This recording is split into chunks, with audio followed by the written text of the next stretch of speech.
और आज 1 अप्रैल का दिन है। लगता है कि दिल्ली की पुलिस ने आपके कार्यकर्ताओं को अप्रैल फूल बनाया है, क्योंकि पहले निकले थे तमाम आपके कार्यकर्ता शीला दीक्षित से मिलने के लिए। उन्हें लाखों लेटर देने का इरादा था, जो कि उनकी शिकायतें थी, जो बिजली और पानी के बिल हैं उनको लेकर। लेकिन पुलिस ने कुछ इस तरीके का से भरमाया और रोका कि आपके कार्यकर्ता न विरोध प्रदर्शन में रह पाए और न ही शीला दीक्षित के घर पहुंच पाए।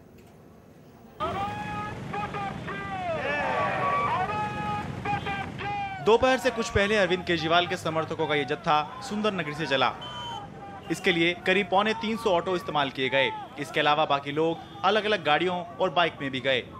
अगर आप में से कुछ लोग ये सोच रहे हैं कि मैं इस तरह ऑटो में आगे की तरफ क्यों बैठा हूं, तो आपको बता दूं कि उत्तर पूर्वी दिल्ली में जब पीछे ऑटो के पीछे की सीटें भर जाती हैं तो ड्राइवर के साथ इस तरह से बैठना पड़ता है। और 272 ऑटो इस तरह से आम आदमी पार्टी शीला दीक्षित के यहाँ जा रही है, दिल्ली की मुख्यमंत्री जो है, और जो समर्थन पत्र है जो ये दिखाएगा कि कितना सहयोग दिल्ली जनता कर रही है आम आदमी पार्टी के मुताबिक, उस समर्थन पत्र लेकर अब शीला दीक्षित क्या जा रहे हैं। पार्टी ने दावा किया कि बिजली की बढ़ी हुई दरों के खिलाफ उसके पास 8 लाख से ज्यादा विरोध पत्र हैं, जिन्हें वो मुख्यमंत्री शीला दीक्षित को सौंपने जा रही है। इसके पहले अरविंद केजरीवाल ने आरोप लगाया कि सरकार दिल्ली के आम लोगों को बेवजह तंग कर रही है। अराजकता शीला दीक्षित ने फैला रखी है कि हम अराजकता फैला रहे हैं। आप किसी के घर में टीवी फ्रिज उठा के ले जाओगे? इस देश में कोई कानून व्यवस्था है कि नहीं है? इसी के लिए लड़ रहे हैं साथियों। ये पूरी की पूरी व्यवस्था परिवर्तन की लड़ाई है।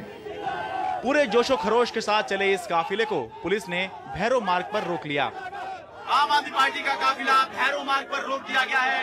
ये काफिला आ रहा था मनीष सिसोदिया कुमारस्वामी के साथ में, और यहाँ पर पुलिस ने जैसे ही नई दिल्ली जिला यानी कि लुटियन जोन की तरफ बढ़ने की तरफ एक काफिला बढ़ रहा था, उसको यहाँ पर रोक दिया गया भारी पुलिस बंदोबस्त के बीच में। और एक बोर्ड नजर आ रहा है जो कहता है कि सुनो साहिबान, आपका मजमा खिलाफ कानून करार कर दिया गया, यानी कानूनन इजाजत नहीं है, परमिशन नहीं है, इसलिए आप यहाँ से नहीं जा सकते। फिर पुलिस ने नेताओं को मुख्यमंत्री से मिलाने का वादा किया, लेकिन बीच में छोड़ दिया। आईटीओ की तरफ जो रोड जाती है उसके बीचों बीच गाड़ी रोककर अपनी असमर्थता जता रही है और ये कह रही है कि हम आपको दिल्ली की मुख्यमंत्री के पास नहीं ले जा सकते, क्योंकि मैडम घर पर नहीं है। और अभी बहस चली रही है। एक बात देखने की कोशिश करते हैं कि अभी बात कहां तक पहुंची है।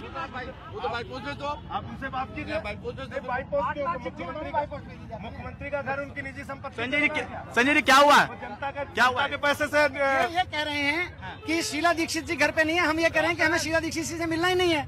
हमको तो डाकिए वहाँ के डाक बाबू को चिट्ठी दे देंगे, हम रजिस्टर में लिखवा देंगे, कोई तो जाने दो।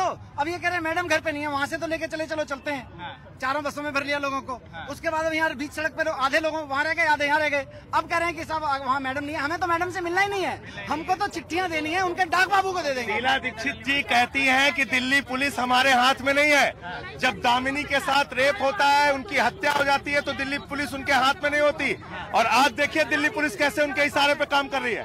मीडिया के सामने, आप लोगों के सामने उन्होंने कहा कि 200 प्रतिनिधि, माना आप चलिए कैमरे बोलने का ऑथराइज नहीं है, पर क्यों आप लेकर आए? आप ही लेकर आए थे इनको। सुनिए, 1 मिनट सर, सुनिए। आप ऑथराइज नहीं है, लेकिन आप लेकर आए। अब क्या हुआ? आपने कहा आप सड़क के बीचों बीच गाड़ी रुकवाते हैं। नहीं सर, ये तरीका नहीं। सड़क के बीचों बीच आप गाड़ी रुकवा के खड़े हैं, इससे बड़े तो वहीं रहने दो इनको, वहीं छोड़िए इनको। मैं इनको ऑप्शन दे रहा हूँ, जंतर मंतर जाए या जहाँ वापस से वहाँ चले। तो ये पुलिस का रवैया है, और अजीब रवैया इसीलिए है कि पहले आप भैरव रोड से लेकर आते हैं, उसके बाद सड़क के बीचों बीच गाड़ी रुकी हुई है, और ऐसे रोक कर आप कह रहे हैं कि ऑप्शन दे रहे हैं, या तो जंतर मंतर चले जाएं या फिर वापस भैरव रोड पे वो छोड़ देंगे। केजरीवाल के अनशन का ये 10वां दिन है। साफ है कि दिल्ली सरकार इस पूरे मामले में उनकी अनदेखी पर तुली हुई है। शायद वो एक नई पार्टी के विरोध की ताकत का जायजा ले रही हो। नई दिल्ली से शरद शर्मा, एनडीटीवी इंडिया।